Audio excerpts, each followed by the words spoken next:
বিদায় বেলায় কি রেখে যাব গো? বিদায় বেলায় কিছু রেখে যেতে পারবো মা? হ্যাঁ,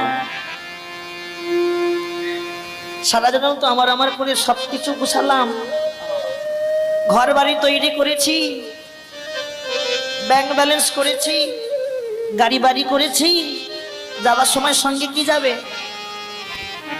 কিচ্ছু যাবে না। স্বামী স্ত্রীর ভালোবাসা কত দূর লক্ষ্য রাখো। স্বামী স্ত্রীর ভালোবাসা হচ্ছে ঘরের চৌকাঠ গোড়া পর্যন্ত। ঘরের চৌকাঠ বলতে বোঝো তো মা? চারটে কাঠকে বলা হয় চৌকাঠ। কেন বললাম? আপনিও বলেছেন আপনার স্বামীকে, স্বামীও আপনাকে বলেছে যতদিন বাঁচবো একসঙ্গে বাঁচবো, যেদিন যাবো একসঙ্গে যাবো, বলছে কিনা?